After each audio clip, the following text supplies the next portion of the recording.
Hey, scholars. Let's talk about Chapter 13, which is S&OP, Sales and Operating Plan, and the Aggregate Plan, which, of course, comes out of the Sales and Operating Plan. Start, by taking a look at page 530 in your text, which is a discussion of Frito-Lay. And in the second chapter, it talks about a lot of the things we've talked about in class.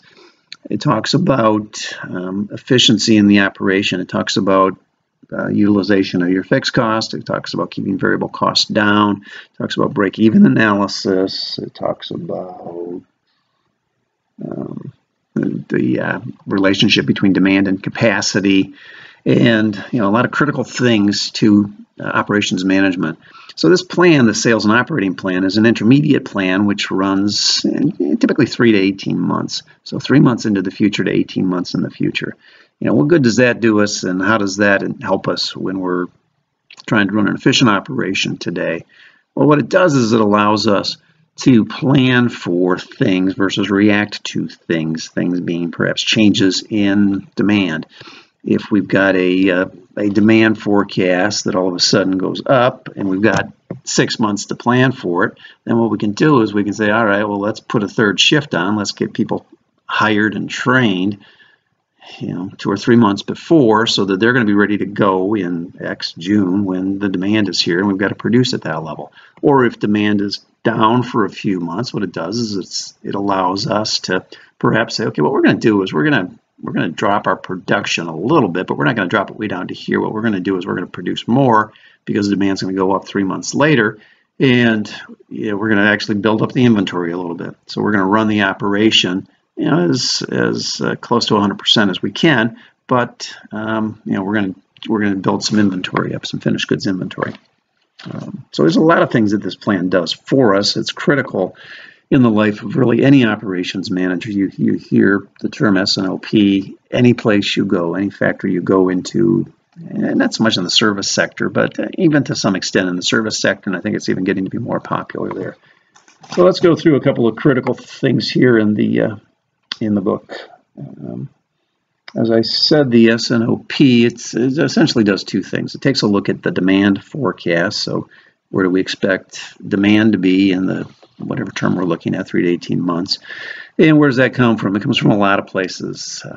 You could do a regression analysis, and you could say that the demand has been here in your data points, and we expect it to continue on with this linear line, the regression line, and we expect it to be at this point in the future. You could use a lot of the forecasting techniques we talked about in an earlier chapter.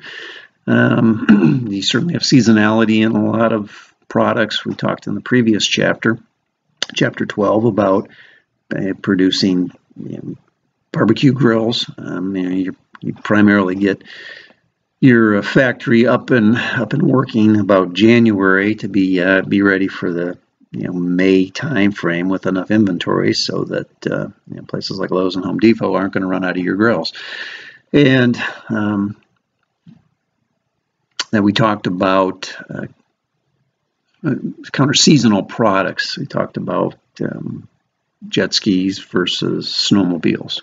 Why not? So you keep the factory busy all the time. Again, idle capacity is a disaster. It's just money going down the drain. So sales and operating plan looks at demand, and you could use some more sophisticated things. I've done this before in certain forecasts where I look at consumer price indexes. I look at the economy in general. Where's the economy going? Where's it at in the current cycle, the current business cycle? Are we in a growth phase? Are we in a recession? Where are we? And what do we expect to see as a result of that in terms of demand for our product or service?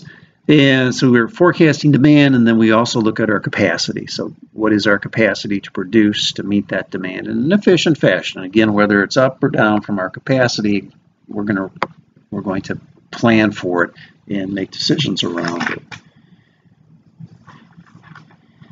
Bear with me here a little bit. The chapter covers a lot of interesting things. We talked about, author talks about things that we can do adjust to the aggregate plan. They look at capacity options. We just talked about changing inventory levels on page 535 and 536. It goes through that. So we can adjust capacity.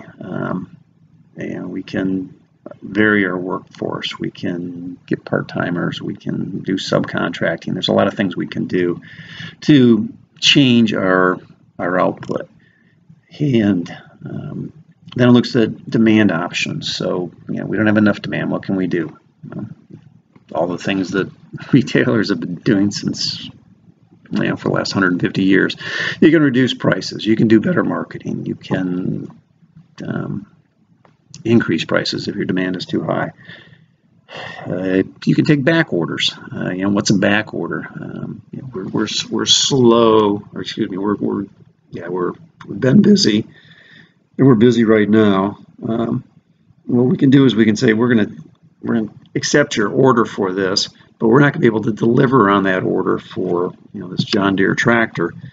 And I can't deliver it in June when you place in the order. There's a 4-month lead time right now. So I'm going to deliver it in July, August, September, October. I'm going to deliver it in October to you. Well, that's a back order. It's a back order in June or July when the order was placed for production at some future point in time when demand is lower. So a lot of things we can do as operations managers to be the masters of our own fate. And, too many people can be victims in this world, and we can't be. We've got to say that, okay, what we're going to do is we're going to figure out how to take whatever the challenge is that's in front of us, and we're going to make the best of it. We're going to, again, continue to run an efficient operation. Chart on page 539, which is figure 13.3. And that's kind of what I'm just talking about. It's adjusting your demand. It's building inventory in slow times to sell the inventory or to have inventory so that we don't have to increase production when demand goes up. Page 545 talks about aggregate planning in the service sector. It's the day before Thanksgiving right now. And if you go into a Best Buy and talk to the employees there, tomorrow starts their Christmas craziness. And what Best Buy is doing is they're paying their employees double time for Thanksgiving Day work as well as Black Friday work. So what's that in terms of an aggregate plan? Well, what it is it said, months ago, okay, guys, we're going to get a lot of business these 6 weeks up until Christmas, but especially right at the beginning here, we want to have a good show. So here's our plan. We're going to pay the people a little bit more. In fact, we're going to double their pay. We're going to make sure we have inventory of all of the critical items. This is what the ad's going to look like. That's going to come out on Thanksgiving Day. And we're just going to be prepared for it. Again, good planning in the organization, whether it's a service business or a manufacturing business. So I think that's about it for aggregate planning.